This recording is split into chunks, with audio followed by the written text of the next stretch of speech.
Bonsoir tout le monde. Je vais donc vous présenter Monsieur Alain Vanier, si besoin est, par rapport à son exposé de ce soir et son parcours aussi. J'ai quelques éléments le concernant, voilà.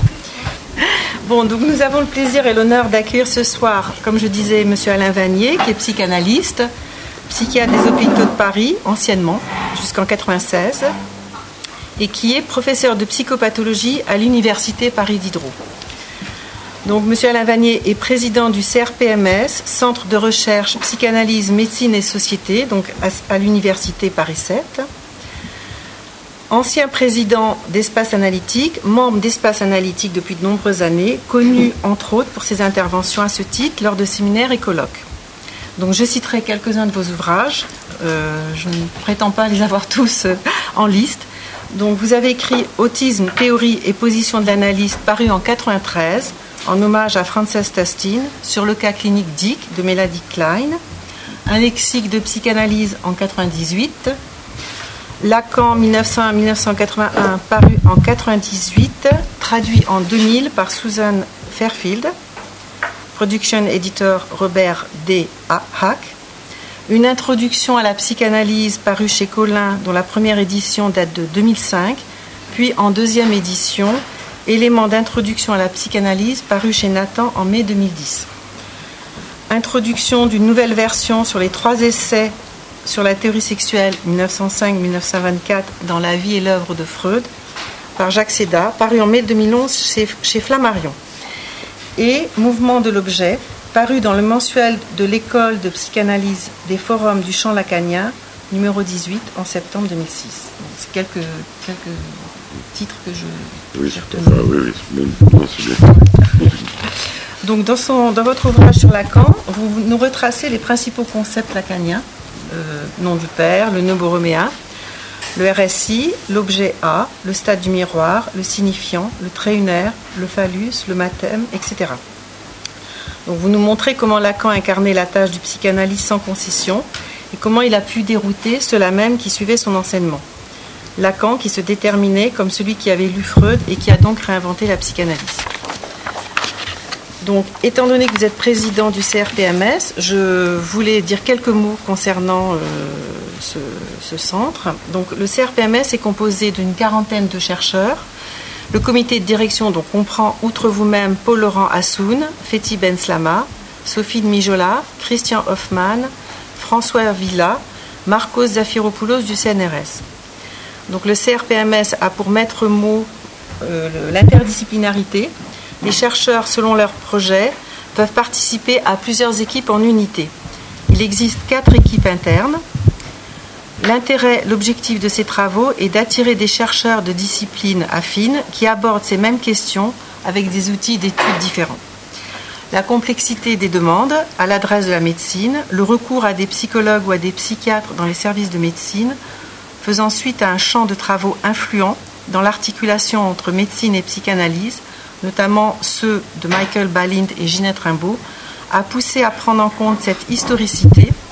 Et c'est pourquoi Daniel Brun a fondé en 2001, avec Pierre Fédida et Alain Vanier, le CRPM, puisqu'au départ c'était le CRPM, introduisant cette thématique à l'université pour la première fois. Donc je citerai ce mois-ci, le 26, 27, 28 janvier, un colloque international qui doit avoir lieu, donc organisé par le CRPMS, qui s'appelle Psychanalyse, art et image, et dont le titre est sujet au singulier, subjectivité et pratique au pluriel, du corps dans le monde contemporain, dans lequel vous intervenez, non ? Oui, non, psychanalyse, art et image, c'est un cycle de conférences que je donne aux Beaux-Arts, parce que j'enseigne aux Beaux-Arts, ouais. Et sujet subjectivité, c'est un colloque international, c'est ça, c'est ces 2 choses différentes. Mais tous les 2, c'est lié au CRPMS. D'accord. Donc le CRPMS est à l'actualité de questions récentes. Comment la psychiatrie aborde-t-elle aujourd'hui la question clinique qui est récurrente chez les jeunes praticiens ? Quelle réponse aux interrogations éthiques nées des avancées techniques en médecine ? Comment prendre en compte des enjeux théoriques et cliniques entre médecine et psychanalyse depuis Freud et Lacan jusqu'à nos jours dans une société en mutation ? Donc ce que j'ai retenu aussi, ce qui intéresse Alain Vanier et ses collaborateurs proches, et que la difficulté théorique de Lacan autour de l'objet A et de la castration moins phi est quelque chose qui renvoie à des problèmes cliniques et donc et est donc particulièrement riche d'enseignements pour la psychanalyse. Donc, partant de la médecine pour évaluer les effets de cette avancée du discours de la science sur la subjectivité contemporaine, le CRPMS réfléchit au rapport du sujet moderne à son corps, entre autres questions bien sûr, part de la psychiatrie comme terrain de réflexion sur cette question de la subjectivité, approche le champ des phénomènes transculturels quand les migrations confrontent des sujets en provenance de pays où l'incidence des retombées culturelles de la science est moins marquée que dans le nôtre. Bon, ces éléments ne peuvent être occultés, ils interfèrent avec la psychanalyse, éperonnent celle-ci et la poussent à se repenser dans sa théorie, bien sûr, et aussi à se décrisper de ses acquis. Donc le titre de ce soir, c'est Le corps, point de suspension, ce qui laisse un champ ouvert aux questions et aux différents aspects qui peuvent être abordés. Donc Alain Vanier va donc nous parler du corps en médecine. Bon, c'est quelque chose que j'ai entendu comme ça en tout cas, de l'exercice médical pratiqué aujourd'hui, de son écart avec la psychanalyse comme nous la connaissons, celle qui travaille avec le corps. Donc à travers la symbolique, l'imaginaire et dans le réel, Alain Vanier abordera ce soir comment ce corps, avec la psychanalyse, atteint de maladie, corps sujet rencontré à l'hôpital ou dans le cabinet du psychanalyste, s'expose à travers des somatisations un langage qui lui est propre, voire particulier. Donc, citant Lacan, vous parlez du rapport de l'imaginaire, du symbolique et du réel, insistant sur la différence entre la représentation et l'objet comme capital, et sur le fait que l'objet est quelque chose qui peut avoir plusieurs présentations. Donc, vous nous rappelez dans l'article « Mouvement de l'objet », entre autres, que pour Lacan, la coupure ne suffit pas, il y faut de l'étoffe. Il y a quelque chose de premier, le tissu, et, entre guillemets, le tissu, c'est le réel qui supporte l'imaginaire. Je crois avoir compris aussi que vous vouliez ce soir vous appuyer sur la thèse de Lacan, le cas aimé, enfin, comme possibilité. Non ? Bon. Bon. Alors, donc voilà. Donc, voilà ce qu'il en est. Vous avez la parole. Eh bien, merci beaucoup. Vous avez dit beaucoup de choses gentilles, beaucoup de choses d'ailleurs. Je vous ai mené la vie dure parce que vous m'avez téléphoné plusieurs fois, j'étais toujours occupé. Enfin, j'ai eu un emploi du temps très très compliqué. Vous avez fait ça toute seule, sans mon aide, et je crois que même que vous l'aviez envoyé, j'ai pas eu le temps de le lire, donc voilà, c'est vraiment. Voilà, je m'excuse et je vous remercie pour tout pour ces présentations, c'est vraiment très bien. Bon, alors. En fait, je ne vais pas tout à fait tenir les promesses que vous avez faites. Je vais parler du corps en prenant un fil comme ça et on va se promener à l'intérieur de cette question qui est une question compliquée pour la psychanalyse et pour la médecine à travers 2-3 petites excursions. Je ne parlerai pas tant que ça de la médecine finalement.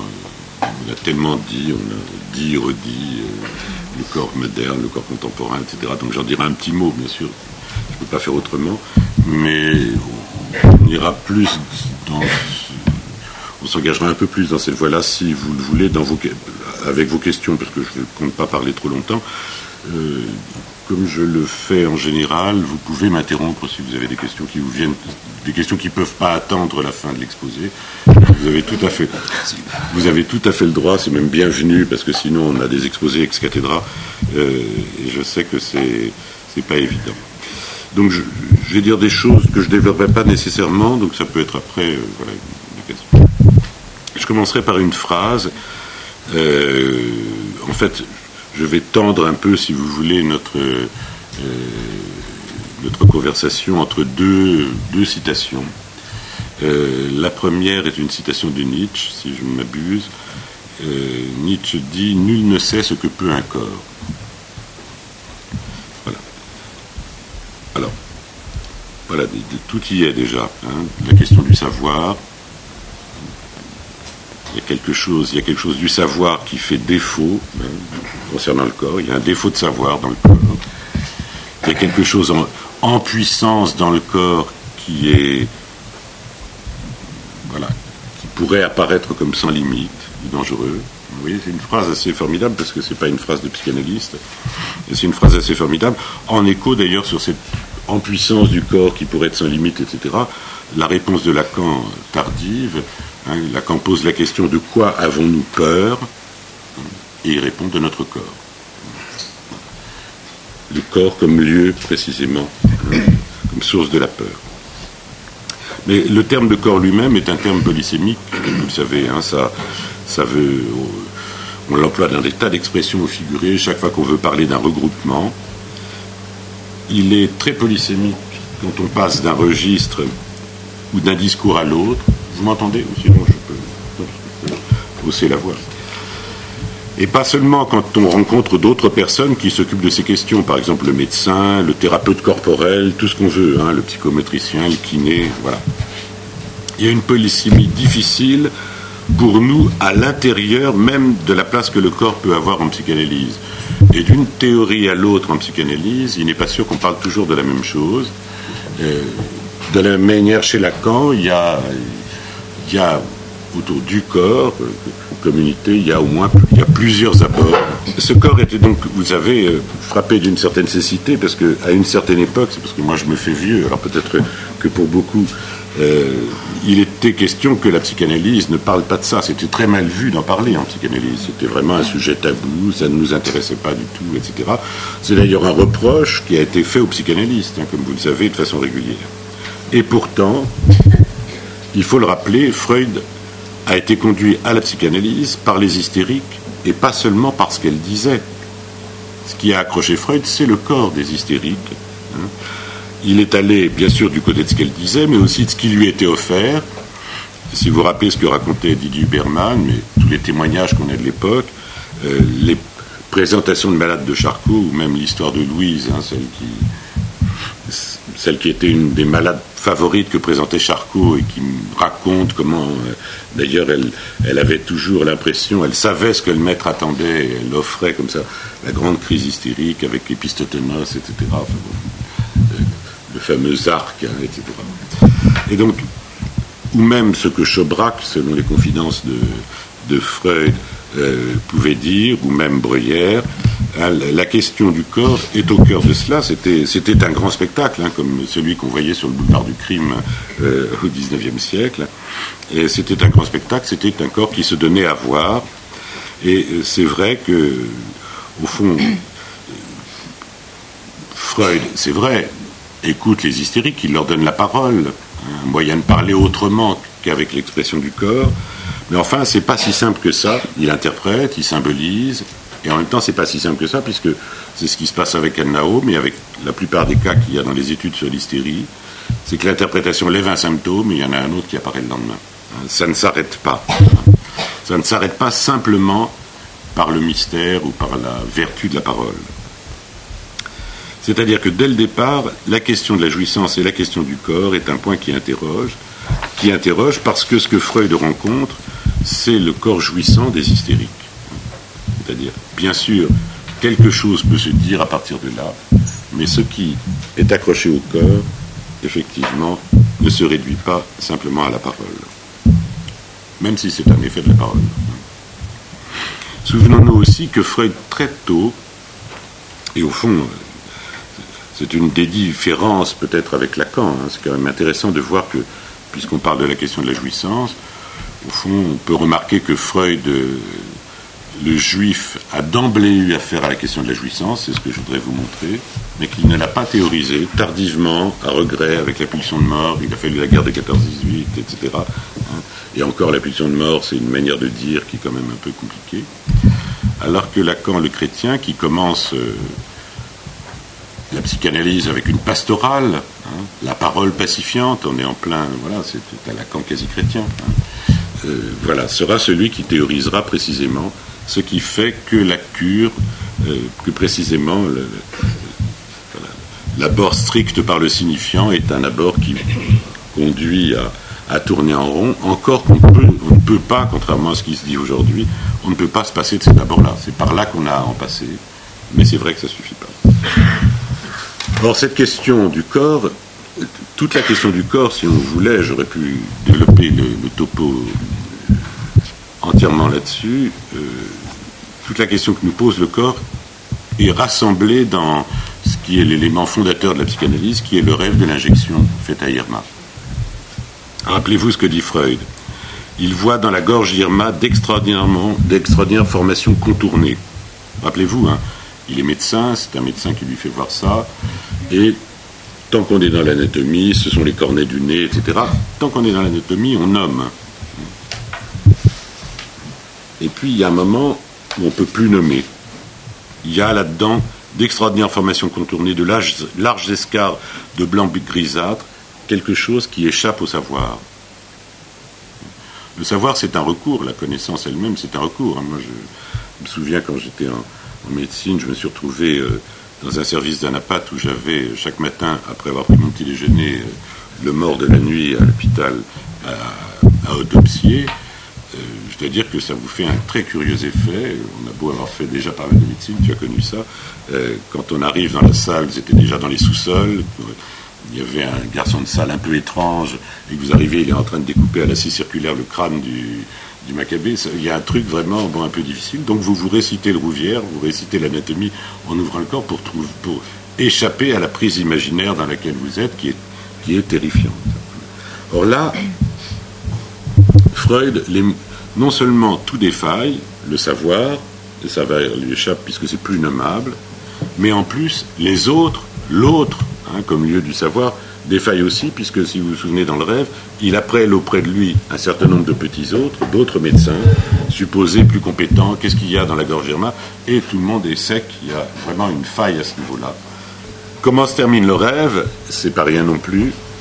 Je cite Freud, je vois la formule de la triméthylamine devant mes yeux, imprimée en caractère gras. Tout y est, la triméthylamine, c'est une formule avec 3 radicaux, qui est écrite pour l'élément central A, Z, la première et la dernière lettre de l'alphabet. Voilà, la question de la lettre. On voit tout à fait ce que Lacan pouvait dire de l'intérieur du corps. Il disait d'ailleurs, de l'intérieur du corps, nous n'avons aucune idée. Aucune idée, il faut insister sur le mot, c'est l'idée au sens platonicien, c'est la dimension imaginaire, bien sûr, en tant que telle. C'est-à-dire qu'il n'y a pas de représentation au sens imaginaire, d'une part, et il y a quelque chose d'insymbolisable, puisque, par définition, de notre corps, voilà, le corps dont parle Lacan avant tout, quand même si ça ne se réduira pas à ça, c'est le corps de l'image du miroir. C'est le corps lié à l'image spéculaire. Il y a donc quelque chose d'informe, d'innommable à l'intérieur de la gorge d'Irma, et c'est une des facettes du corps, peut-être celle qui est la plus essentielle et qui travaille toute cure et toute la cure, précisément tout au fond du corps. Et là-dessus, donc, la lettre. Voilà. Donc, au fond, c'est ça. Prendre le corps à la lettre, c'est au fond comme ça, qu'on peut essayer de saisir quelque chose, parce que la lettre, il lui faut un support. C'est pas quelque chose qui se balade comme ça. Il faut qu'il y ait quelque chose, quand Freud parle des fixations, etc., des affects qui ont accompagné tel moment, telle inscription signifiante, etc., il faut qu'il y ait quelque chose qui ait marqué le corps, car nous n'avons pas d'autre possibilité de percevoir, pas d'autre possibilité d'être affecté, si ça ne passe pas par le corps. Le corps comme surface d'écriture, c'était déjà une intuition de Freud. On y reviendra. Voilà. Donc la question, c'est de quel corps s'agit-il? Disons un mot sur la question de l'écriture.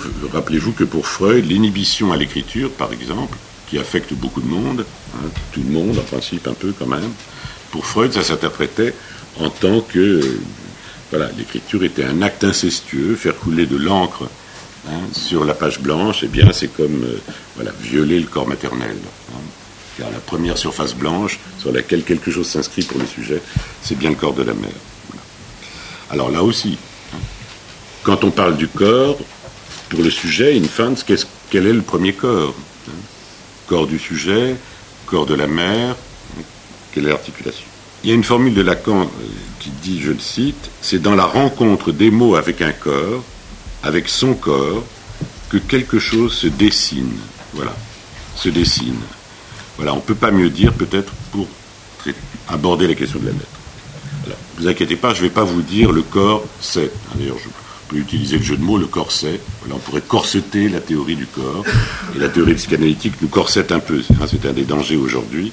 Une pente pas désagréable. On aime bien faire de la psychologie et de la philosophie plutôt que d'essayer de toucher au vif de notre expérience. Mais c'est quand même ça qui fait que l'enseignement de Lacan a eu un côté décousu et compliqué.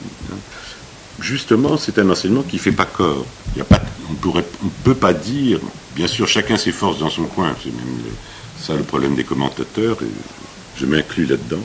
Chacun s'efforce de donner corps ou de faire corps de doctrine avec l'enseignement de Lacan qui contient sans arrêt des moments destructeurs par rapport à ce qui a été avancé avant.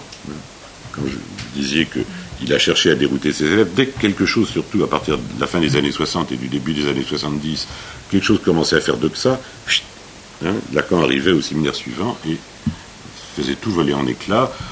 Confidence d'un des analystes de l'époque qui disait « Mon Dieu, qu'est-ce qu'il est destructeur, on s'en sort plus ». Si vous voulez, Freud faisait pas de séminaire, il faisait des cours à l'université jusqu'au moment de sa retraite, mais dans ses écrits, il n'a cessé de faire la même chose. Là aussi, de faire gicler ce qui pourrait apparaître comme une orthodoxie. On peut citer Lacan. Lacan comparait son enseignement non pas à la peinture, mais au collage. Vous savez, les collages comme les pratiquaient les cubistes, etc., c'est-à-dire où il y a des éléments disjoints entre les morceaux que vous collez. Voilà ce qu'il dit.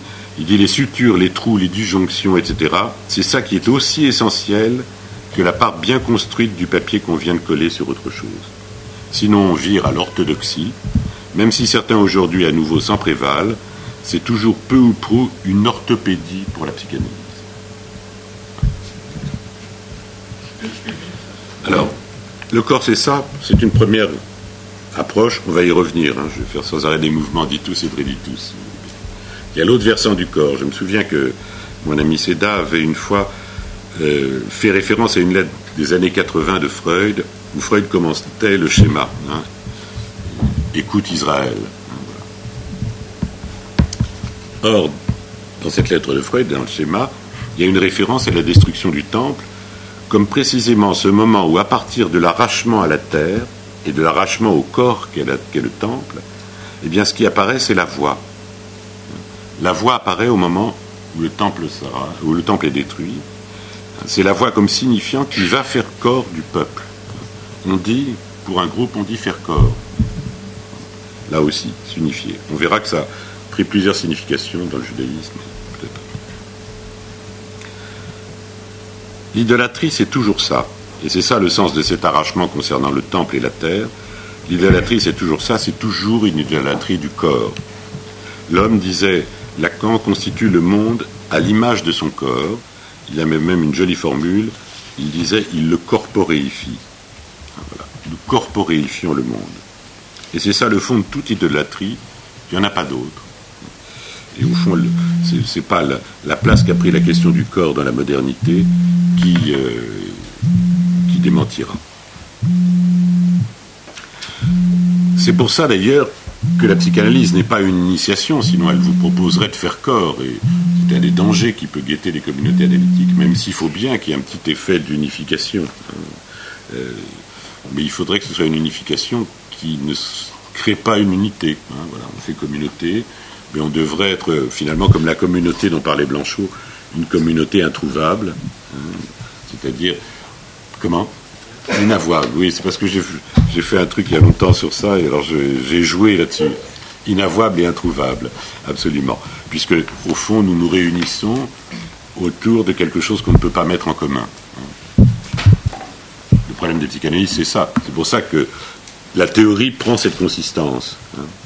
En réalité, on se réunit autour de quelque chose qu'on ne peut pas mettre en commun, puisque, précisément, cette expérience cruciale de la cure, de ce passage à l'analyse, etc., c'est quelque chose qu'on essaye de transmettre, on essaye d'en dire quelque chose, etc., mais ça ne peut pas faire communauté. Et ça, c'est un vrai problème, d'où le danger toujours qu'on fasse communauté autour d'un corps de doctrine. On en parlait tout à l'heure. Donc la psychanalyse n'est pas une initiation,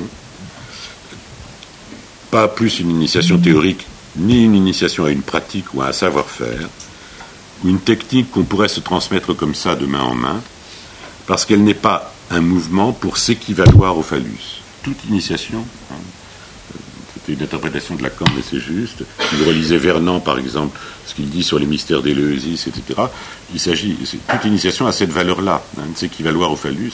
La psychanalyse, c'est plutôt quelque chose tout à fait à l'envers, c'est une initiation à l'envers. Elle est, et c'est ça aussi le sens de la théorie, des offres signifiantes pour dire ce point qui échappe fondamentalement à notre compréhension et qui se manifeste à tout moment quand nous résistons aux effets de clôture. Voilà, c'est ce que nous cherchons à saisir, et c'est là que quelque chose, parfois, attrape quelque chose, et c'est comme ça que ça fonctionne. Les mots, ceux qui accrochent quelque chose, prennent poids dans cet insu qu'est l'inconscient. C'est ça qui est sûr. Ce sont eux, c'est ça d'ailleurs, quand ces mots-là touchent à ce point-là, il y a un effet de conviction, voire de celle dont Freud parlait à propos de l'expérience de la cure. Un effet de conviction qu'on pourrait rapprocher de la certitude pascalienne, quand Pascal fait cette rencontre, ce moment d'extase, du moment mystique, enfin, j'en ai parlé à mon séminaire l'autre jour. Voilà, mais qui n'est pas une certitude au sens de la certitude psychotique ou de la conviction délirante. Voilà. Ce sont ceux qui ont rencontré notre corps, je cite Lacan encore, c'est une jouissance, ces mots. C'est une jouissance au sens même peut-être fondamentalement juridique, au moins, puisque un corps, c'est quelque chose qu'on possède. C'est ici aussi jouissance d'un savoir, et cette jouissance d'un savoir ne suppose pas, dit Lacan, qu'on sache qu'on sait, ni qu'on sache ce qui jouit dans ce savoir. Voilà. Il n'y a donc de jouissance que du corps. Nous le possédons, il nous possède.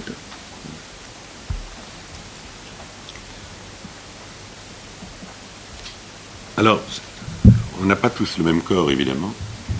Je me souviens d'une conversation, c'était un entretien qu'on a d'ailleurs même publié, parce que c'était très peu de temps avant sa mort, une conversation avec Dolto qui a été transcrite, et peut-être que c'est du côté des femmes que quelque chose s'est joué qui a, si on repense au séminaire encore, c'est en passant par les mystiques, et que là, Lacan aussi fait voler ou remanie ou réinterroge la question du corps.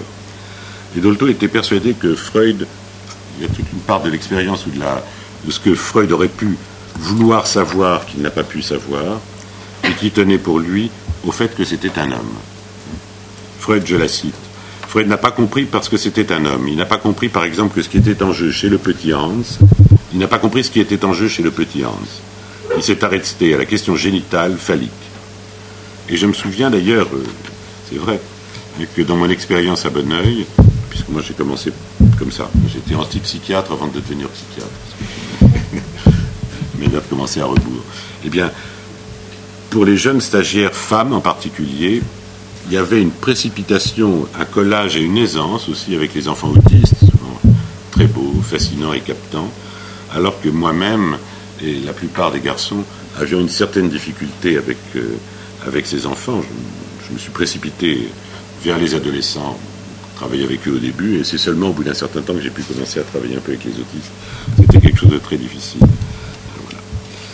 Mais dire cela, c'est méconnaître, dire ce que disait Dolto, c'est méconnaître que Freud, au fond, comme Socrate avec Diotime, Freud a su entendre les femmes. S'il a eu beaucoup de difficultés à entendre Tosk, il a par contre entendu son élève Ruth McBrunswick, par exemple, qui avait fait un très bel article sur les paranoïas féminines, et c'est à partir du travail de Ruth McBrunswick sur la paranoïa féminine que Freud a révisé l'Oedipe, en faisant chuter la symétrie entre l'Oedipe masculin et l'Oedipe féminin. Ça, c'est une parole de femme, tout comme Lacan a rencontré et aimé. Et il y a peut-être là quelque chose, il y a certainement là quelque chose du côté du féminin que les psychanalystes d'aujourd'hui ne devraient pas lâcher, évidemment. Parce qu'il y a peut-être du côté féminin, justement, au moins quelque chose qui tient au corps, concernant précisément la question de la jouissance, qui fait que l'idée que ça se résume à un organe ne vient pas faire écran, puisqu'au fond... Alors pour Lacan, la structure elle-même, puisque la structure c'est quelque chose que Lacan a été emprunté aux linguistes, mais si on reste avec la structure au sens de la linguistique que Lacan est allé chercher chez Saussure, même si on suit l'évolution de Lacan et qu'on peut discuter dualisme structural de Lacan entre paradigme et syntagme, etc., il n'en demeure pas moins que pour Lacan, la structure n'est pas dématérialisée. C'était une question que Lacan se posait, nominalisme, matérialisme, voilà. Ni l'un ni l'autre, ou les deux à la fois. C'est en ça que... Effectivement, et pour citer Lacan, la structure s'attrape par le point où le symbolique prend corps. Donc c'est la structure même qui est effet du corps et pas en dehors. Il y a une distribution du corps, effectivement, entre les trois registres, réel, symbolique, imaginaire. Le premier corps, je cite Lacan plus ou moins de mémoire, le corps du symbolique fait le second corps, donc le corps imaginaire, le sien incorporé. C'était quelque chose que Freud lui-même avait dit d'une façon qui a paru énigmatique. Lacan a proposé plusieurs interprétations successives de cela. L'idée qu'au fond, l'identification première était une identification au père. Et même plus, que ce qui était premier, c'était une incorporation du père, si on pense au repas totémique de Totem et Tabou, au repas qui scelle le pacte entre les fils qui viennent de tuer le père. Comment se peut-il qu'il y ait incorporation du père, alors, voilà, comme première identification, comme identification fondamentale, avant que tout père, comme figure, puisse apparaître. Et voilà. C'est par simplement le fait que pour qu'il y ait du langage, il faut qu'il y ait du symbolique. Pour qu'il y ait du corps, il faut qu'il y ait du symbolique, parce que c'est l'incorporation du symbolique qui fait le corps imaginaire. Vous voyez qu'il y a un reversement là, dans l'enseignement de Lacan, entre l'idée qu'au fond, dans un premier temps, c'est le corps imaginaire qui anticipe tout, l'image spéculaire. L'enfant se regarde dans le miroir et d'un seul coup, il saisit qu'il est une unité corporelle avant même qu'il en ait les moyens physiologiques, neurophysiologiques. C'est une anticipation liée à la prématurité de sa naissance. Et puis, deuxième temps chez Lacan, cette espèce de scène qui donne à l'iconographie de la Vierge et l'enfant toute sa portée. La mère porte l'enfant devant le miroir. L'enfant voit une forme. Il se retourne vers la mère. Donc, à ce moment-là, il ne voit plus l'image du miroir. Il se retourne vers la mère, d'où part un mot, un signifiant, un nom. C'est une nomination première. Paul, l'image de Paul, etc. Quand il se retourne vers le miroir, l'image qui était là a disparu. Lacan dit très justement que avant qu'il se retourne, là il aurait pu être un sujet plein et entier qui s'exprime. Mais évidemment, il faut passer par l'autre. Donc, un signifiant se détache de l'autre, donc décomplète l'autre, d'une certaine façon. C'est un signifiant qui ne sera pas, car le sujet n'est pas dans le symbolique. Le sujet est un sujet fort clos, il est représenté dans le symbolique, il sera représenté par son prénom, par exemple. Et quand il revient, cette image, elle affiche le camp au champ de l'autre. Le fait d'avoir été nommée fait qu'elle a été annexée au champ de l'autre. L'enfant peut alors s'identifier, et cette image est lestée de quelque chose qui concerne le désir et la jouissance, parce que dans ce moment-là, l'enfant, dit Lacan, c'est une formule très juste, et si vous avez fait cette expérience avec des enfants très jeunes, ou avec les vôtres, ou parfois dans certaines cures, eh bien, l'enfant saisit qu'il représente pour la mère quelque chose, mais ce point-là est énigmatique. Il ne sait pas quoi. Donc vous voyez, un élément symbolique, cette nomination, qui vient du lieu du trésor des signifiants, lieu où sont tous les signifiants, la mère, l'image que le sujet à laquelle il va s'identifier, c'est-à-dire l'image du miroir, et puis reste quelque chose qui échappe au symbolique, qui est cette part du désir, ce qu'il représente pour l'autre, qui est un point d'énigme, à la fois, dira Lacan, de l'énigme, c'est le comble du sens, puisque s'il y a une énigme, vous avez, regardez, quand vous avez une énigme policière, vous dites ça doit avoir du sens, mais vous ne savez pas lequel, et en même temps, c'est quelque chose qui tient au réel. Ce sont les fameux signifiants énigmatiques dont parle Lacan dans son séminaire 3, à propos des psychoses, et que la planche a emprunté pour développer toute sa théorie ensuite. Voilà. Donc le corps du symbolique fait le second corps, le corps imaginaire, le sien incorporé. Et vous vous souvenez de cette plaisanterie que Lacan rapporte à propos du corps, sinon, parce que c'est aussi un des statuts du corps, c'est le jeu de mots entre le jeune Français qui veut faire la cour à une une jeune fille anglaise et qui lui dit « What a beautiful corpse ». Il reçoit une gifle, puisque évidemment corpse en anglais ça veut dire cadavre, et que c'est pas la même chose, c'est un compliment embarrassant, mais qu'en même temps, cette cadavérisation du corps, elle fait partie aussi précisément de notre destin d'humain. Donc, si nous avons un corps, c'est qu'il a fallu cela. Pour Lacan, l'unité du corps, pour le Lacan plus tardif, l'unité du corps ne vient pas du fait que la Gestalt a été appréhendée comme réunissant tout ce qui pouvait paraître épars pour le sujet, mais elle vient du signifiant, elle vient de la domination, et c'est ça qui donne son unité au corps imaginaire. Voilà. Et il reste évidemment aussi pour le sujet tout ce qui va se passer dans sa vie ensuite, à quoi il ne sera pas toujours donné un nom, c'est-à-dire tout ce que Lacan appelle les éprouvés du corps, les douleurs, les affects. Ça a été la charge anti-lacanienne favorite je ne le nommerai pas, mais il n'y a pas d'affect chez Lacan, il n'y a que ça. De plus, il y a pour Lacan, comme pour Freud, un affect fondamental dans tous les autres dérives, qui est l'angoisse. C'était le 10e séminaire de Lacan. Freud le dit très bien, les autres affects, comme la culpabilité, c'est un dérivé de l'angoisse.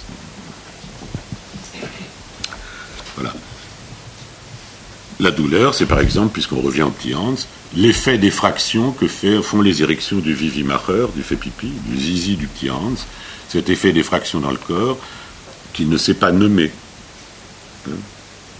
qui pour lui ne s'articule pas, parce qu'évidemment c'est quelque chose qui voilà. Donc ces effractions réelles, c'est ce qui a échappé à la symbolisation, et d'ailleurs, c'est ce que le sujet ne retrouvera pas dans le miroir. Un certain nombre d'objets qui viendront à la place de l'objet fondamentalement perdu de Freud, qui sont ces objets premiers de l'enfant. L'image du miroir est muette, c'est une des significations, une des lectures qu'on peut faire du cri de Munch, c'était, voilà, quel est le bruit en peinture, quel est le bruit de la peinture. L'image est muette, elle est...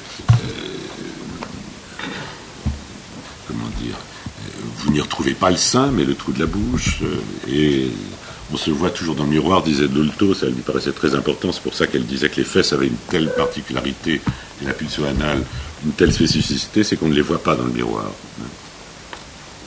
D'ailleurs, l'effet d'étrangeté, vous vous en souvenez plus, parce que vous avez l'habitude maintenant, mais quand vous étiez enfant, la première fois où vous êtes vu dans une glace, vous savez, avec 3 volets comme ça, la première fois où vous voyez...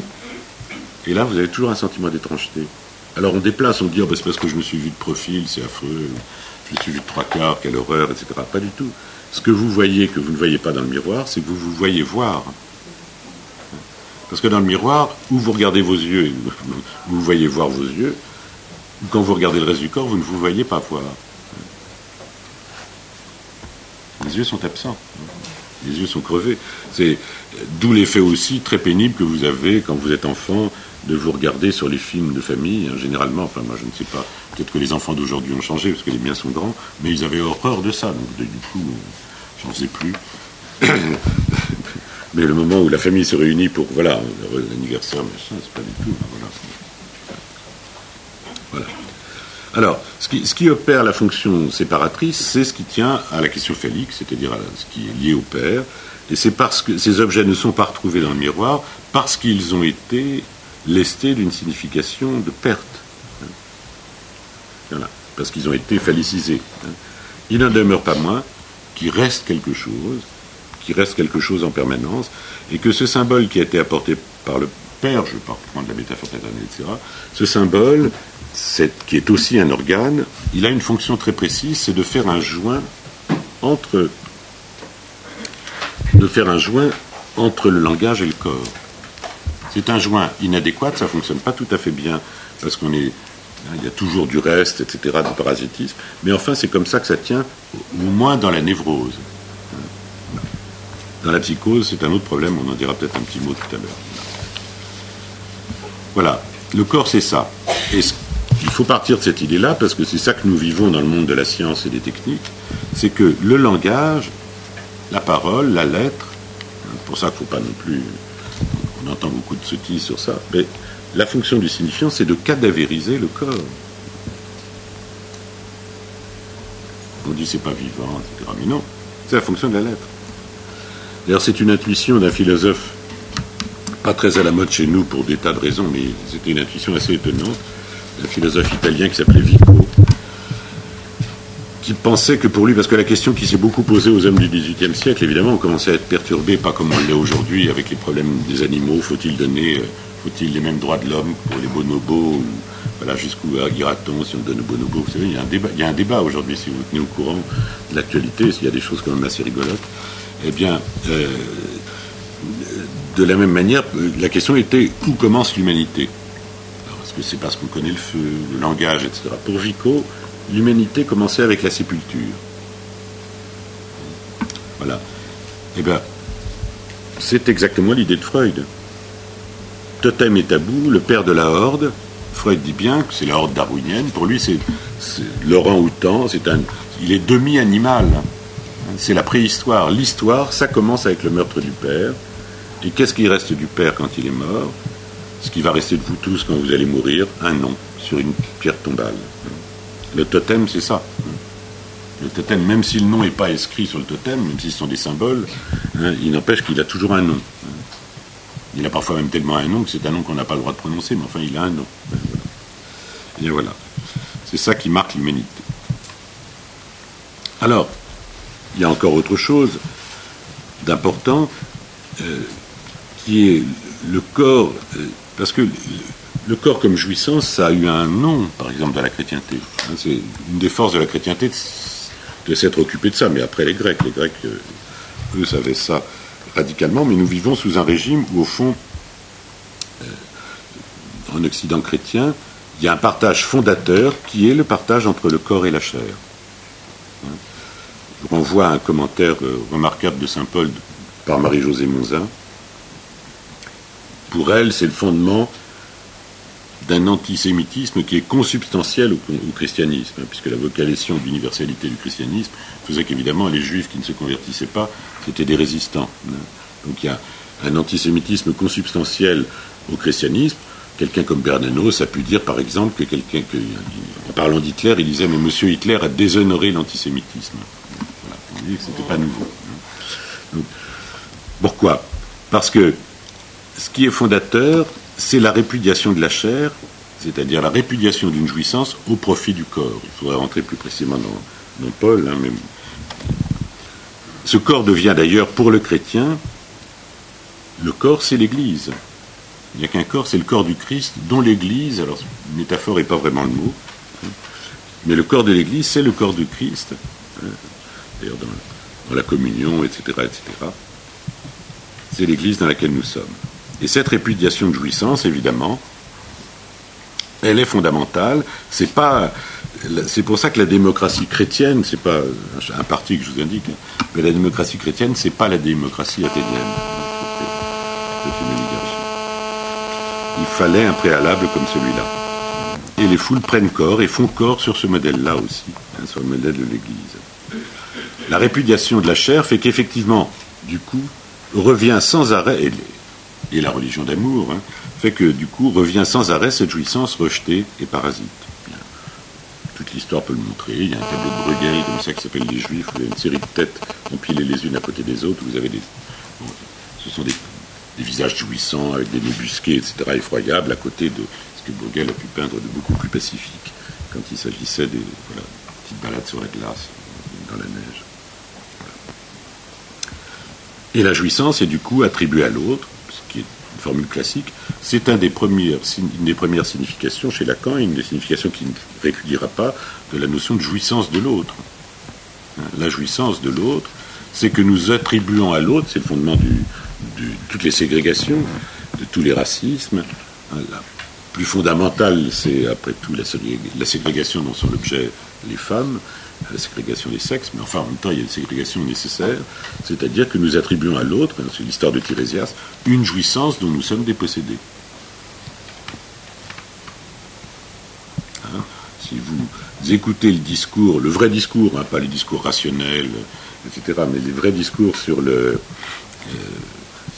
fondement raciste des discours, on attribue toujours à l'autre, voilà, en particulier les prouesses sexuelles, le membre plus important des Noirs, la circoncision des Juifs qui leur donne une puissance sexuelle plus grande. Si vous regardez, j'ai relu ça récemment parce que j'ai un topo là-dessus, enfin j'ai pris quelques notes et j'ai regardé un peu là-dedans, parce que ça vaut le coup. Par exemple, toute la psychiatrie qui s'est développée en Algérie, la psychiatrie, l'école d'Alger, pour etc., qui a été précédée. Voilà, il y avait des développements sur la mentalité indigène. L'arabe est plus près de la nature, donc il est violent, fourbe, dangereux, vous voyez, etc., etc. Au fond, il se permet ce qu'on n'arrive pas à se permettre, mais qu'on a tous envie de faire, quoi. Donc, voilà.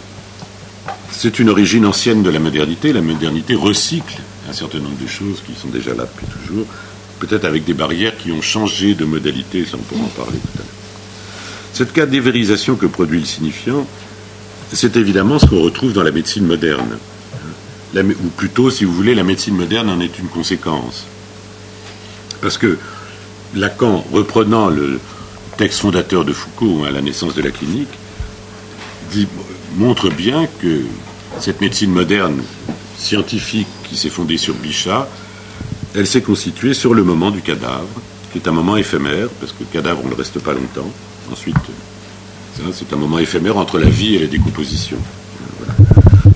Et puis, elle a été annoncée par le modèle, le fait qu'on a pu créer, à partir de la Renaissance, des machines qui fonctionnaient toutes seules. Il y a la fameuse histoire du pendule de Foucault, mais ça c'est beaucoup plus tardif. Mais ce qui avait fasciné les gens de la Renaissance, c'était les premières horloges. Ça avait fasciné Huygens, l'horloge qui, voilà, il faut la remonter de temps en temps, mais enfin en gros, voilà. Et avec, entre l'horloge et le battement cardiaque, voilà.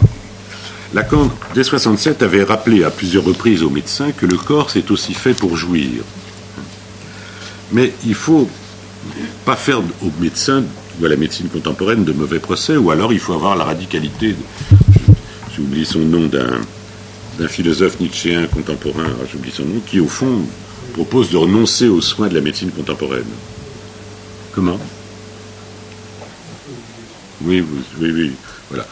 Il faut être radical, parce que sinon, tout le monde crache sur la médecine, et en même temps, personne ne va refuser les soins qu'elle peut nous donner. Comment ? Comment quoi ? Alors peut-être Ivan Illich, je ne me souviens plus, je l'ai lu à l'époque, il y a 40 ans. La médecine peut se constituer sur cette évacuation. Elle a besoin de ça, sinon elle ne peut pas. Cette jouissance-là, elle ne peut que rester hors du champ du discours médical. Et on voit bien comment la psychanalyse est l'effet, Freud le disait, la psychanalyse, elle est née sur le sol de la médecine. Et la psychanalyse est l'effet de cela. Ça ne veut pas dire aujourd'hui que tout ce qui joue dans la relation de transfert, d'appui, d'autorité du médecin a disparu. Il y a des tas de médecins qui assument cette place d'où ils ont à répondre de quelque chose. Mais d'abord, dans la médecine contemporaine, ce qu'on enseigne aux jeunes médecins, c'est à bannir absolument le mot, ce qui est horrible, c'est le paternalisme. Le maître mot de la médecine moderne, c'est la pédagogie. Il faut faire la pédagogie du malade. Une fois qu'on lui a bien tout expliqué, on lui demande de choisir quelque chose à quoi il n'a rien compris. Moi, je suis médecin, je signe des papiers qui font 4 pages. Avant chaque anesthésie, quand ça m'arrive de me faire anesthésier, je dois dire, non seulement je ne les lis pas, mais je ne suis même pas sûr que je comprendrai tout. Voilà. Donc, il faut savoir d'ailleurs, je vous le dis, parce que si un jour vous voulez faire un procès, si vous avez l'âme procédurière, que ces papiers n'ont aucune valeur juridique. C'est un peu dissuasif, on se dit, ouais, j'ai signé ça, je ne peux pas l'embêter, mais en réalité, ça ne vaut rien devant un tribunal. Non, ce qui est compliqué, c'est que cette dimension-là de la médecine a disparu du discours médical. C'est-à-dire que ça existe toujours, mais clandestinement. Pour avoir fait quelques fois des remplacements de médecine générale à la fin de mes études de médecine dans le trou du cul du monde, je ne peux pas vous dire les miracles que permettaient les médicaments placebo. Mais aujourd'hui, vous pouvez plus les vendre parce que, évidemment, comme ils ne sont pas remboursés, les patients sont au courant. Ah bah oui, il n'est pas remboursé, donc il n'a pas d'efficacité. Et du coup, vous avez beaucoup de mal à... Voilà, les médecins généralistes ont plus de mal avec ça. Mais évidemment, la médecine est devenue un service. Et le sujet, et cette dimension-là du rapport du malade au médecin a disparu. Lacan proposait d'ailleurs, Lacan qui disait qu'il s'est toujours considéré comme le missionnaire du médecin, proposait de réintroduire la psychanalyse dans la médecine. Il pensait d'ailleurs qu'elle ne devait pas être hors du champ de la médecine. Je ne le suivrai pas sur ce plan-là, mais enfin bon. Voilà. Et on ne peut pas faire autrement. quelqu'un que j'aime beaucoup, qui est Jean-Michel Zucker, qui a été un des premiers grands cancérologues à avoir introduit la psychanalyse dans son service. C'était un des grands patrons de l'oncologie pédiatrique à Curie. Indiquait comment, en nommant les morceaux du corps, c'est-à-dire l'anatomie et la façon dont tous ces morceaux du corps ont pénétré le langage, peu à peu, à travers l'anatomie pathologique, on a introduit, ou on a anticipé d'une certaine façon la possibilité pour ces organes séparés, devenus discrets, puisque nommés par des éléments discrets, d'entrer dans le marché. Et c'est vrai, c'est ce qui s'est passé. Les morceaux du corps sont entrés dans le marché. Zucker disait, au fond, il disait ça lors d'une conférence, il disait, quand je regarde mon semblable, il regardait le public, il disait, je peux penser qu'une part d'entre vous est peut-être mon frigo qui contient les organes dont j'aurais besoin en cas d'accident, en cas de coup dur. Chacun devient un réservoir potentiel d'organes pour l'autre. C'est une autre vision de l'altérité moderne. Voilà. La greffe, la prothèse, etc. Tout ce que ça modifie, et ça laisse d'un réel impensable autrefois l'idée que l'homme n'est pas un corps, parce que c'est la jouissance qui unit le corps et le sujet. Il n'y a pas d'être du côté du corps. Mais que l'homme a un corps, c'est de l'ordre d'un avoir. Lacan parlait à ce propos, et c'est très compliqué. Il y a même des gens qui, je ne sais plus, je suis en train de confondre deux opérations, mais je ne sais, crois que l'homme à qui on avait greffé les mains à Lyon, celui qu'on a fait des greffes de mains, a demandé à ce qu'on les lui retire. Voilà. Donc la question des greffes ou des prothèses métalliques que certains veulent voir retirées est quelque chose qui doit nous interroger. Ça ne veut pas dire qu'il ne faut pas... Voilà. Lacan parlait entre le corps et le savoir, alors il parlait de la médecine, mais au fond, quand il parle de hiatus épistémo-somatique, il ne faut pas le prendre comme un hiatus qui concernerait seulement le savoir de la médecine. Il y a fondamentalement un hiatus épistémo-somatique. Il y a un joint entre corps et langage, mais le langage ne recouvre pas tout le corps. Et ce hiatus est fondamental. Ça tient par quelque chose de plus ou moins adéquat. C'est grâce à la médecine scientifique que nous pouvons le savoir aujourd'hui. Un peu comme Lacan, quand il disait que c'est grâce à l'enfermement des fous, dont il disait ironiquement qu'on les avait enfermés pour des raisons humanitaires au début du XIXe siècle, qu'on a pu, en même temps, disait-il, isoler le symptôme. Tout comme c'est grâce au capitalisme qu'on a pu isoler la plus-value. Voilà. Donc un corps fait pour jouir. Alors bien sûr, on peut ici penser à Foucault, je vais essayer d'accélérer un peu, sinon je suis toujours trop long. Et pour Foucault, c'est par le corps, et c'est ça qui fait aussi la modernité du corps, il ne faut pas simplement le prendre comme une machine narcissique, c'est que pour Foucault, le sujet moderne, on l'attrape par le corps. C'est ça la modernité. C'est pour ça qu'il appelle ça le biopolitique. Ce qui s'est passé au XVIIIe siècle, c'est le début d'une médecine collective. La médecine d'aujourd'hui, c'est une médecine collective, c'est pas une médecine individuelle. C'est l'inverse de ce qu'on croit. Pour Foucault, il y a une collectivisation de la médecine à travers une individualisation de plus en plus poussée. Et il y a, dit-il, d'abord eu, je le cite, avec la médecine moderne à partir du XVIIIe siècle, la socialisation d'un premier objet, le corps, en fonction de la force productive en tant que force de travail. Une des missions de la médecine, c'était ça. C'est au fond vérifier que, voilà, vous pouvez demain tenir votre place dans la grande machine de production, un peu comme dans le grand cirque de l'Oklahoma de Kafka. Voilà. Et du coup, la médecine prend aujourd'hui une place qui est une place religieuse, même si c'est une religion pas terrible, qui produit des normes. Dominique Lecourt avait une jolie formule, il disait « Ordre moral et ordre médical échangent leurs valeurs. Tu ne fumeras pas, tu ne boiras pas, etc. » Pour autant, normal et pathologique, si on revient du côté du vécu ou des éprouvés du sujet, oui, c'est Canguilhem, du point de vue du physiologiste, ne coïncide pas nécessairement avec l'opposition santé versus maladie telle qu'elle est vécue par l'individu. Je ne veux pas rallonger avec des anecdotes, mais je me souviendrai toujours d'avoir, dans ce premier remplacement de médecine que j'avais fait, dans le trou du cul du monde très loin, un vieux paysan il a mal au dos. Moi, je sors de la faculté, je ne lui represcris pas les anti-inflammatoires comme fait le généraliste que je remplace en Syrie, mais je le comprends, il a l'habitude. Je prescris une radio et il a des trous plein la colonne vertébrale, bref, il a les métastases d'un cancer de la prostate très avancé. Voilà.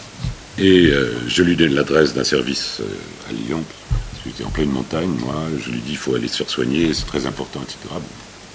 Et puis, je mens pas, il y avait beaucoup de visites, et je le vois 3 ou 4 jours après, appuyé sur sa faune, tous les symboliciens, dans son champ. Alors je m'arrête et je lui dis, alors vous êtes allé à Lyon? Il me dit, écoutez, le prenez pas mal, docteur, me dit-il. Je suis allé voir le rebouteux, mon dos est parfait maintenant. Et alors je lui dis, mais quand même, je lui ai dit, il y a peut-être quelque chose d'autre qu'il faudrait peut-être aller faire soigner. Il m'a dit, vous savez, ça durera ce que ça durera. Voilà. Donc cette remarque de Lecourt renvoie aux thèses défendues par Canguilhem, puisque pour Canguilhem, la santé, c'est une modalité suivant laquelle un organisme invente sans cesse de nouvelles normes, ce qui est complètement combattu aujourd'hui. Je rappellerai que c'était une de nos plus grandes difficultés avec la question des psychothérapies et de la psychiatrie moderne, c'est que pour le psychanalyste, il y a des normes, bien sûr, mais il n'y a qu'une seule source de normes, c'est l'inconscient. Voilà. Donc, ce corps jouisseur, son entrée ou son articulation au langage va le nettoyer de sa jouissance. Castration, métaphore paternelle, etc. Et puis, il reste des fragments. Il y a des morceaux particuliers, c'est des morceaux vides. Il se passe des choses dans les trous du corps, tout à fait particuliers. Il y a quelque chose qui n'est pas mort à la jouissance dans le corps. C'est cette extension qui a fondé toutes les théories psychosomatiques. Au fond, on pourrait dire que dans la perspective psychosomatique, il y aurait un morceau du corps qui n'aurait pas été soumis à la castration, qui jouirait de façon autonome, etc. Toute pathologie a une dimension psychosomatique. Aujourd'hui, il y a très peu de maladies dont on ne dit pas qu'elles auraient une cause. On sait que la dépression abaisse les défenses immunitaires, ce qu'on savait déjà autrefois. Quand on apprenait la tuberculose, par exemple, à mon époque, eh bien, on savait que les gens déprimés étaient un terrain favorable pour la tuberculose. C'était écrit dans ma question d'internat, il y a 40 ans. Tu vois, comme ça. Alors, c'est un point très important. Le corps, tel qu'il s'est présenté dans la psychanalyse, celui qu'a abordé Freud, c'était déjà un corps qui objectait à la médecine. Le corps de l'hystérique, c'était une objection à la systématisation neurologique du corps, neuroanatomique. Voilà. Ce qu'elle présentait, c'était un corps perturbé par la jouissance phallique, organisant un symptôme, selon un corps qui était le corps du langage, puisque Freud dit très bien que le corps de l'hystérique, l'anatomie de l'hystérique, c'est le langage courant. Comme quand on dit j'ai une crise de foie, qui n'existe pas, mais voilà, entre le foie, etc. Voilà.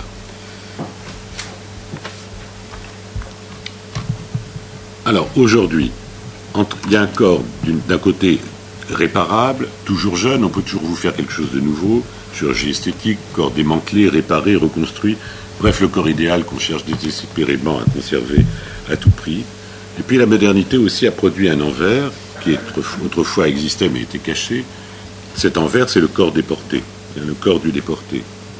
Moi, je me souviens, c'était un moment de saisissement, parce que c'est un corps particulier, le corps du déporté. C'est pas le corps de tous les massacres et de tous les génocides, c'est le corps réduit à sa dimension de pur objet, c'est-à-dire réduit à sa dimension de machine entrée dans le champ de la production comme pur déchet. Si vous vous souvenez du film de René qui s'appelait Nuit et brouillard, moi je me souviens, on passait ça dans tous les lycées, dans tous les collèges, donc je l'ai vu comme vous tous à l'adolescence ou à la fin de ma petite enfance, et l'image qui m'avait saisi, c'était... Mon enfance a eu lieu pendant la grande période de reconstruction de la France, donc il y avait partout des engins de travaux publics. Ce qui me frappait, c'était les bulldozers qui déplaçaient les corps, c'est-à-dire, c'était vraiment, le corps en sépulture, c'est vraiment l'objet, voilà. C'est-à-dire le traitement du corps comme marchandise et comme objet de la technique, c'est-à-dire, voilà, démantelable. Voilà.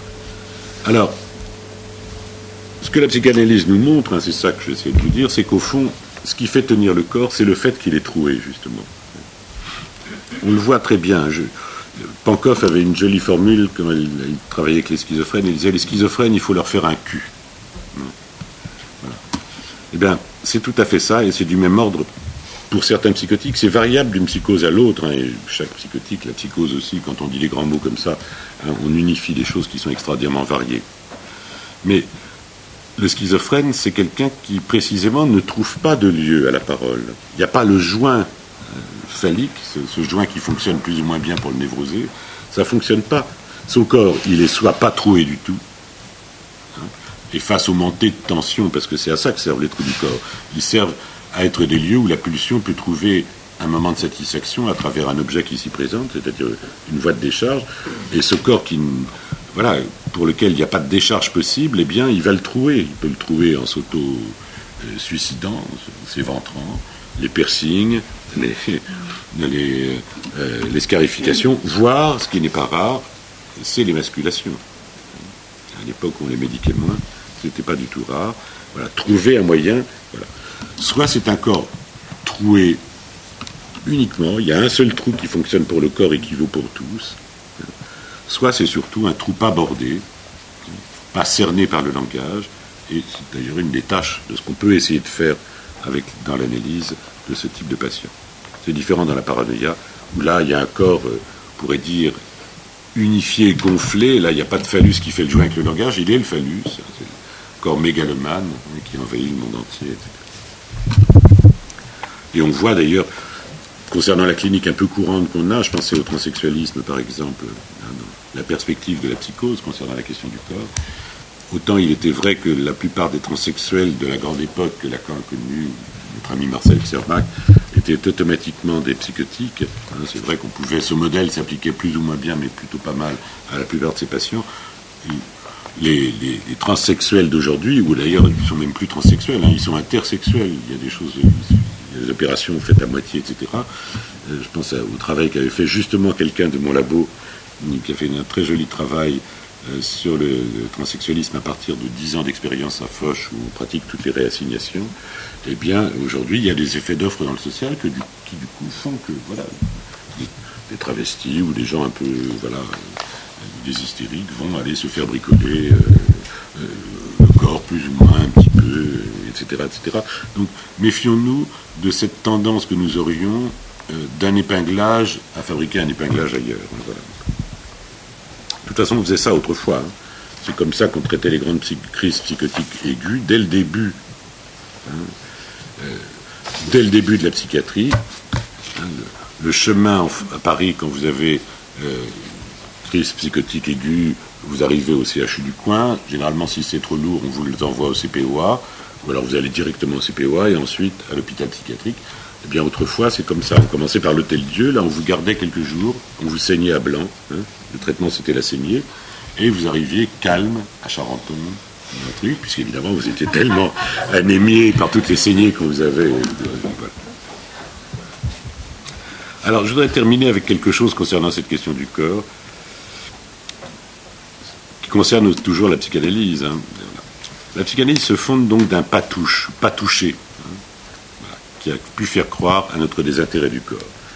Alors je voudrais faire un petit détour par un très joli livre de Jean-Luc Nancy, certains d'entre vous l'ont peut-être lu, qui s'appelle Noli Me Tangere, et qui est une référence à la parabole du Christ et de Marie-Madeleine. J'aurais beaucoup parlé de religion aujourd'hui, je m'en étais pas rendu compte. Vous savez, le corps du Christ est ressuscité, Marie-Madeleine arrive, et qu'est-ce qui se passe? Elle ne reconnaît pas le Christ. Elle le prend pour un jardinier. Et quand elle le reconnaît, parce que ce qu'elle est venue, c'est chercher le cadavre. Elle, le corps, c'est ça qui la concerne. Ce qu'elle veut, c'est le cadavre. Et le Christ, à ce moment-là, lui dit « Noli me tangere ». Ne me touche pas. Ça a donné lieu à une iconographie dans toute l'histoire de la peinture assez extraordinaire, qui est d'ailleurs étudiée très précisément par Nancy. Ce qui ne doit pas être touché, c'est ce corps-là, c'est-à-dire le corps ressuscité. Nancy montre d'ailleurs qu'il y a une équivoque, parce que le texte de Jean, ce n'est pas un texte en latin, c'est un texte en grec. Et en grec, le terme, c'est aptein. Ça ne veut pas dire toucher, ça veut dire toucher aussi, mais ça veut dire surtout retenir. Donc, vous voyez, le mot que dit le Christ à Marie-Madeleine, c'est à la fois ne me touche pas, mais aussi ne me retiens pas. Ne me retiens pas, parce que je ne suis pas encore monté vers le Père. Voilà ce qui est dit.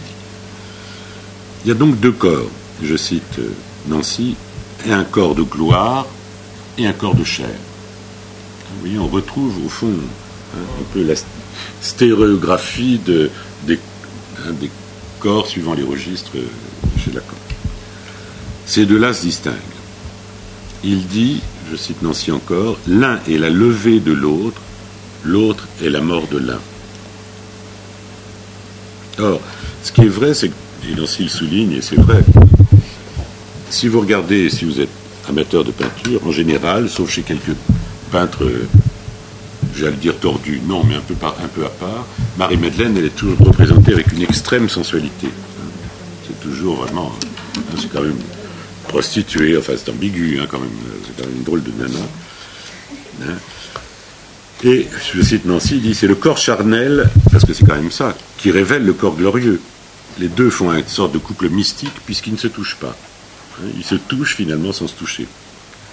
Marie-Madeleine devient, ça c'est l'hypothèse de Nancy, son hypothèse à lui, Marie-Madeleine devient le corps véritable du disparu. Voilà. Féminisation dans l'évangile, ça. Ce cadavre, c'est son corps à elle-même. Le cadavre, pas le corps de gloire. Puisque le cadavre n'y est pas dans le trou, je vous rappelle. Il n'y a plus de cadavre nulle part. Puisqu'elle voit le Christ debout, mais c'est le corps de gloire, celui qui va monter vers le Père, et le corps cadavre a disparu, donc elle le devient face à ce trou. Ce qu'il y a au lieu du cadavre, c'est un trou. Or, noli me tangere, parce qu'on peut garder la traduction ne me touche pas, c'est dit à quelqu'un qui est la personne qui a le plus touché le Christ. Elle a mis le paquet pour le séduire. Puisqu'elle l'a oint, elle lui a oint les pieds, elle l'a frotté, elle a même essuyé les pieds du Christ avec sa chevelure. La chevelure, aujourd'hui, ça ne nous fait plus grand-chose, bien sûr, mais on voit ça en islam ou dans certains endroits. Mais disons que c'était quelque chose qui était considéré comme éminemment érotique. C'était pas rien. Ce qui est indiqué là, donc, c'est un temps de séparation entre les corps. L'un des deux va monter vers le Père, la forme du corps, on pourrait dire l'âme aristotélicienne, puisque ça, c'est quand même là que ça vient, c'est là que ça prend racine. Cette forme du corps qui monte vers le Père, et ça c'est un héritage grec. Vous savez que, vous vous rappelez, dans l'Iliade, l'outrage suprême que fait subir Achille à Hector, c'est de ne pas lui donner sépulture, et surtout, ce qui était très important pour les Grecs, c'est que le corps soit intègre. On retrouve ça aussi dans le judaïsme. Il faut qu'il y ait tous les morceaux du corps au moment de l'enterrement. Il ne faut pas qu'il y ait un bras en moins ou un pied en moins. Voilà, les juifs très orthodoxes, je ne crois plus qu'il y ait des Grecs olympiens, je ne sais pas comment on pourrait dire aujourd'hui, mais conservent le pied qu'on leur retire quand ils sont amputés pour se faire enterrer avec. Et puis, donc la forme du corps est essentielle. Et la sépulture, c'est toute l'histoire d'Antigone. La sépulture, un peu de terre dessus, pour que le corps tout entier puisse se présenter. Et puis, de l'autre, au contraire, du côté du cadavre qui a disparu, cet autre corps est devenu Marie-Madeleine. Quelque chose, donc, ne peut pas être touché entre les deux corps. Ils sont disjoints. Il n'y a ni à mettre l'accent sur l'un ou sur l'autre, mais précisément sur l'écart. Alors pour nous, si nous réinterprétons un peu ce que dit Nancy, si le signifiant mortifie la jouissance, c'est toute la question déjà posée par le Forda. La bobine du Forda, comme reste, elle est quelconque, mais il ne peut pas y avoir de Forda sans bobine. Voilà. Il faut au moins le regard, même si vous jouez à coucou avec un enfant. Le signifiant éternise, disait Lacan.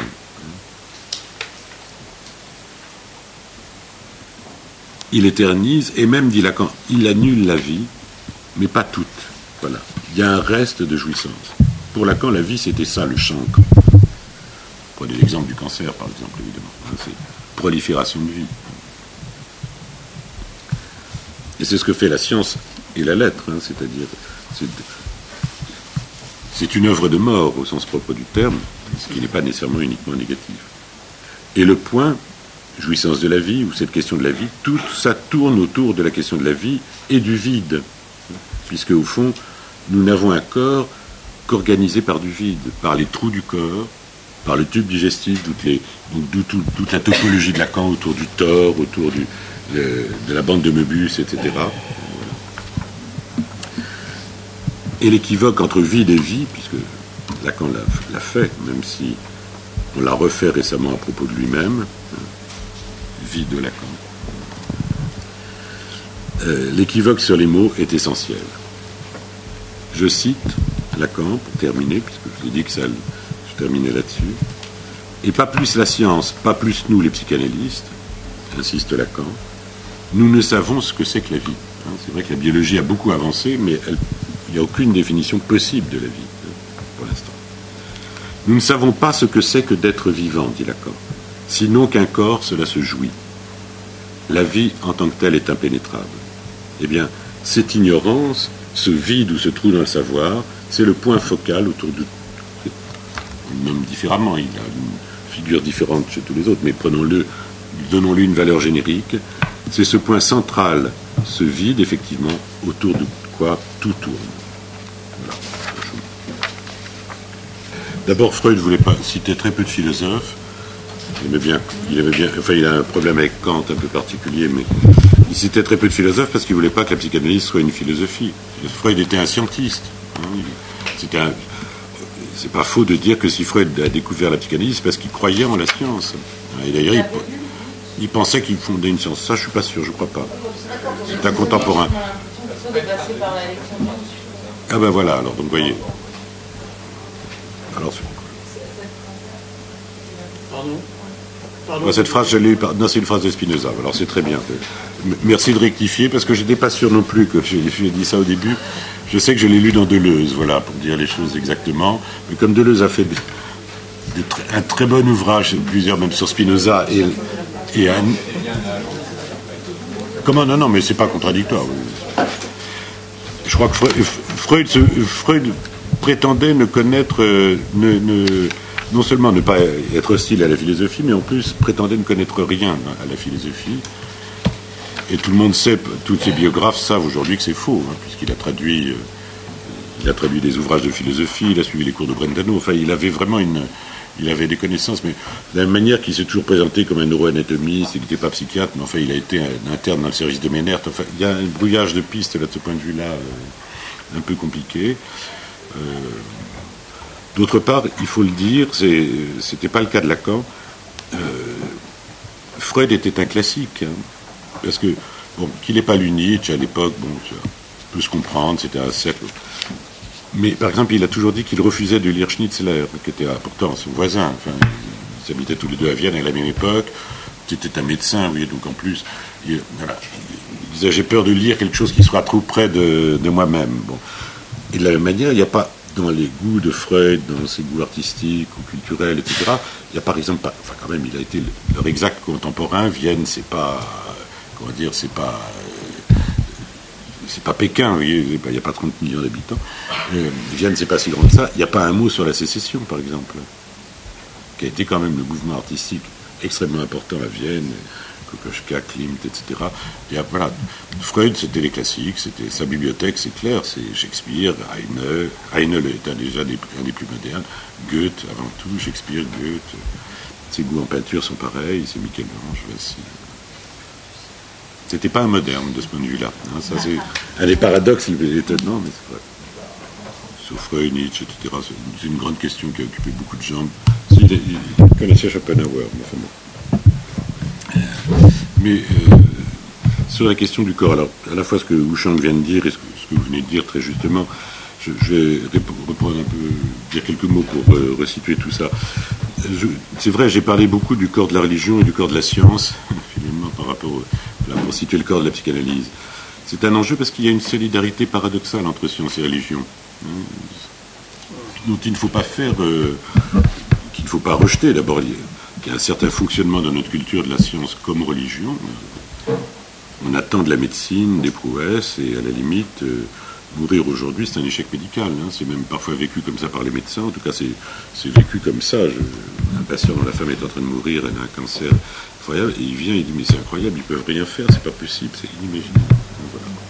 Donc il y a quelque chose là lié à la place que la médecine vient occuper, et puis petit à petit aussi les commandements hygiéniques, etc. Au fond, ce qui est particulier, c'est qu'on vit dans une culture où, au fond, nous sommes enjoints de préserver notre vie ou la vie au maximum. Ce que je disais tout à l'heure à propos du corps chez les Grecs, chez les Juifs, ou même il n'y a pas si longtemps que ça en Occident, c'est quand même vrai que autrefois le corps était sacré, c'était le sanctuaire, c'était, vous voyez, je veux dire, on n'y touchait pas comme ça, c'était extraordinairement important. Ça remontait jusqu'aux pratiques d'embaumement, etc., etc. Aujourd'hui, quand même, l'incinération, tout le monde se fait brûler. Et Benjamin voyait, il y a un déplacement, disons, de la sanctuarisation, de la sacralité du corps, qui n'est plus du tout sacré, puisqu'on peut, voilà, on peut le découper en morceaux, on peut donner des morceaux d'organes, on peut, voilà, etc., etc. Et ce qui est sacré aujourd'hui, c'était une remarque de Benjamin, je trouve très juste, c'est la vie. C'est un peu une énigme. La vie est sacrée. Mais pour Benjamin, c'est un égarement absolu. Au fond, la vie vaut peut-être, je ne sais pas, parce que la vie vaut toujours le coup d'être vécu dans toutes les circonstances. Et il y a des tas de cultures où, au fond, il y avait des circonstances où on ne pouvait pas préférer la vie à tout autre choix. Vous voyez,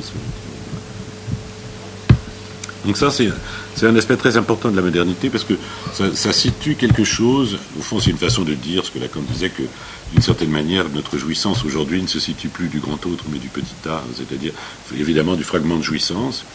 La vie incarne bien quelque chose de cette métaphore-là, alors que ce qui rendait le corps sacré, c'était un appareil de discours. Voilà. Aujourd'hui, le corps est annexé par le discours de la médecine, qui, elle, n'est pas une science, parce que la médecine, ça a toujours été une activité religieuse, autrefois. Et c'est l'embarras que les médecins d'aujourd'hui ont, parce que c'est qu'on s'adresse toujours à eux comme à des grands sorciers ou à des grands chamans, et qu'eux veulent répondre d'une place de technicien. Les scientifiques, c'est les biologistes, etc. C'est pas eux. Et donc il y a une espèce de malentendu, parfois assez compliqué. Alors, c'est vrai qu'on n'est jamais indemne pour... voilà. Alors, la réticence des psychanalystes vers la médecine de Freud, Freud, il s'est fait soigner son cancer, ce qu'il avait à la mâchoire, mais il a fait ce qu'on pouvait faire, tu vois. À l'époque, on ne pouvait pas faire grand-chose de plus. Quant à Lacan, alors, parce que moi, autour de moi, il y avait des gens de la génération de Lacan, nombreux sont ceux qui ne se sont pas fait opérer, par exemple, il avait un cancer du côlon. Voilà. Mais ce n'était pas une réticence par rapport à la médecine, c'était la trouille de cette génération de médecins qui était terrifié par l'anesthésie. C'est un vieux médecin de la même génération que Lacan, un peu plus vieux, pour qui avait aussi, lui il n'était pas du tout analyste, c'était un vrai médecin. Il a un cancer du pancréas qui était encore opérable, c'était le tout début d'un cancer du pancréas, jamais, impossible. C'était pour lui impensable, parce qu'on ne se relevait, parce qu'il faut le dire, jusqu'à il n'y a pas si longtemps que ça, c'est très rare aujourd'hui, on entend très peu parler de mort sous anesthésie, ça existe encore, mais c'est très rare. Dans les années 50, 60 par exemple, c'était très fréquent. Beaucoup de gens ne se relevaient pas de la table d'opération, donc les gens pesaient le pour et le contre, une opération, en plus le mot cancer pour les gens de la génération de Lacan, je l'ai dit, dans les années 60, c'était quand même pas déjà non plus absolument formidable. Donc, alors, la question du corps, c'est une question centrale pour la psychanalyse. Je dirais même que c'est une question centrale pour Lacan, parce que Lacan a pu même dire une fois que s'il était rentré dans la psychanalyse, c'était parce que ce qui l'avait intrigué ou intéressé, sa question, on pourrait dire comme la question d'Einstein, c'était de savoir si on va aussi vite quand on est dans le train, si la vitesse est la même quand on est dans le train ou quand on est sur le quai. La question naïve de Lacan, c'est pourquoi les hommes sont à ce point captivés par les images. Par les images. Voilà, il dit que c'est ça qui a été sa raison d'entrer dans la psychanalyse, que sa question, ça a été ça. Pourquoi ils sont à ce point captivés par les images? Et disait-il, en particulier par une image entre toutes, celle de son propre corps. Alors, le corps a des extensions, mais c'est un point très important. Voilà. Donc ça, c'est un point, je crois, tout à fait essentiel. Alors, bien sûr que la question du lien du corps à la jouissance, c'est pas quelque chose qui pour Lacan a été tout de suite évident, parce que la question justement de l'image du corps a été un élément central au départ. Et pourtant, c'est vrai, tu as raison, entre Charcot et l'essai hystérique, ça jouissait. C'est d'ailleurs un problème, c'est toujours un risque. Moi, je fais toujours des présentations de malades, c'est toujours un risque. Je me souviens d'avoir été invité à Strasbourg, dans le service de... chez Israël, on m'avait réservé plus d'une conférence, une présentation de malade à faire. Et là, c'était un amphi, vous voyez, c'est le spectacle, comme certainement ça devait être à l'époque. Aujourd'hui, on ne prend pas trop de monde dans sa présentation de malade, on limite le nombre, etc. C'était un amphi. Je tombe sur un type qui commence à m'expliquer, enfin, en gros, je n'arrivais pas à l'arrêter, je ne pouvais pas l'interrompre.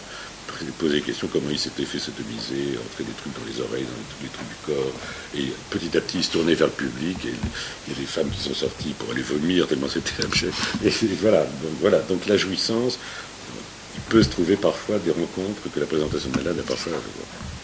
Donc on n'en est pas tout à fait protégé parce que nous serions, enfin, grâce à la psychanalyse, mais je pense quand même qu'on ne présente pas les malades comme nous présentait Charcot. C'est-à-dire qu'on ne les présente pas pour les voir, mais pour les entendre dire quelque chose.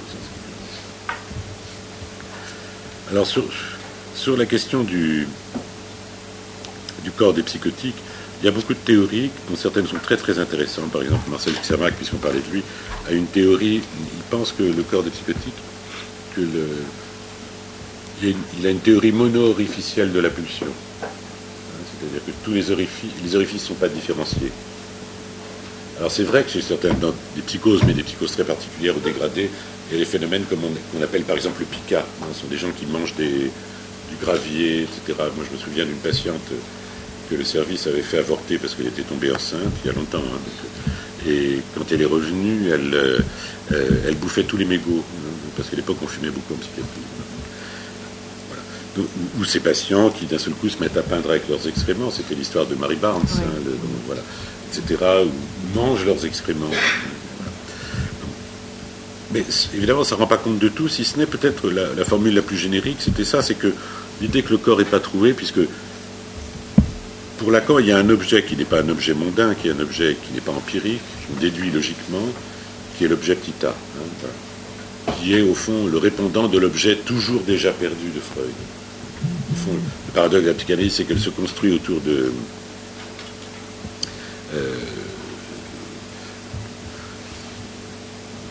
je suis perturbé par le... Voilà. Donc, cet objet toujours déjà perdu de Freud, il faut quand même voir que c'est un objet, je ne peux pas développer maintenant, mais nous avons perdu, en devenant sujet, un objet qu'on n'a jamais eu. Voilà pourquoi il n'est pas empiriquement situable. Vous voyez ce que je veux dire ? Cet objet, personne ne l'a jamais possédé. Et ensuite, les objets pulsionnels, nombre de 4 pour Lacan, nombre de 2 pour Freud, ils viennent occuper cette place, mais comme des semblants. Ce sont des incarnations épisodiques, des substances épisodiques de l'objet. Mais nous les différencions, évidemment. Dans la psychose, ces objets, parce qu'il n'y a pas eu l'opération de phallicisation, la fonction phallique n'a pas opéré, ils n'ont pas été séparés. C'est pour ça que Lacan a cette formule, il dit le psychotique a ses objets en poche. Alors, il peut les avoir dans les oreilles, c'est l'hallucination. Parce que les voix, il peut les avoir au niveau du regard. C'est pas le fait de se sentir regardé, c'est surtout, par exemple, c'est se sentir regardé sans qu'il y ait un regard incarné. C'est le délire de surveillance. Tandis que nous passons le temps à leurrer les objets, à leurrer ce manque fondamental. Le phobique, par exemple, pour se protéger du surgissement de la voix, parce qu'on pense que la musique, c'est la voix. On lit ça. Bêtise. Dans la névrose, la voix, c'est le silence. C'est pour ça que ça vous angoisse parfois le silence. La radio, la télé, la musique, on fait beaucoup de bruit pour leurrer, parce que c'est dans le silence qu'émerge l'objet. Alors, c'est là le point compliqué. Pourquoi est-ce que les enfants ont peur du noir ? Parce que dans le noir, on peut être vu partout.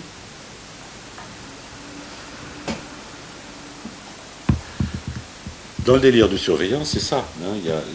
Pour le psychotique, nous, on n'a pas l'impression qu'on est surveillé, etc. Mais enfin, on vit avec le regard. Je pense à ce comédien que j'ai eu en analyse à un moment donné. Il était obsédé par l'idée de rentrer en scène avec la braguette ouverte. Enfin bon, on ne peut pas interpréter ça sur le versant de l'exhibition, etc. Donc il passait son temps à vérifier. Voilà. On allait voir qu'il avait la braguette ouverte. On allait voir quelque chose de son désir et de sa jouissance. Voilà. Donc nous, on passe notre temps. Vous passez dans le miroir. Les femmes savent ça. Voilà. Vous ne faites pas ça vous-même. Vous faites ça au nom d'un regard par lequel vous êtes vu, qui est ce regard élidé par la castration, mais que vous transportez avec vous. C'est pour ça que vous le vouliez ou non, généralement, vous finissez par vous habiller comme votre mère. Voilà. Ou comme, et c'est pas rare, comme la maîtresse du père, ou comme la femme qu'on a rencontrée qui était capable de soutenir le désir du père. Voilà. Mais voilà, c'est-à-dire nous passons notre temps accompagnés d'un regard que nous élidons. On ne se dit pas je suis regardé de là, c'est pas comme comme le psychotique qui pense qu'on est on a mis des caméras partout et des micros. Mais voilà, ce regard perdu, il règle notre vie. D'ailleurs, c'est pour ça qu'on cherche à regarder des choses pour se reposer du regard, disait Lacan. Donc, c'est ça le problème de la psychose. Vous voyez, donc, s'il n'y a pas ces trous, s'il n'y a pas ces béances qui sont faites par la perte de ces objets, par la séparation avec ces objets, le sujet cherche à se les faire lui-même. D'ailleurs, les psychoses se stabilisent quand il y a quelque chose qui vient occuper la place de la perte. Mais par exemple, exactement, une maladie somatique qui va condenser, quelque chose de réel, qui va condenser la jouissance, etc. Mais moi, je me souviens, vous voyez, alors ça remonte à longtemps, j'avais reçu une jeune fille que j'ai suivie pendant des années, qui m'avait été adressée par son psychiatre, parce qu'elle s'était défenestrée du 7e étage. Et j'avais posé la question à mon contrôleur, parce que j'étais un peu effrayé, oui. La chance, il y avait un store, de la neige, donc elle avait la jambe prise. Et mon contrôleur m'a dit cette chose qui m'est toujours restée comme un repère. Il m'a dit, mais est-ce qu'elle reste marquée sur son corps de cette chute? Alors évidemment, elle avait probablement des cicatrices. Toutes les opérations, ça je n'en sais rien, mais elle avait une légère claudication qu'elle avait gardée de cette chute. Et on le remercie. Merci.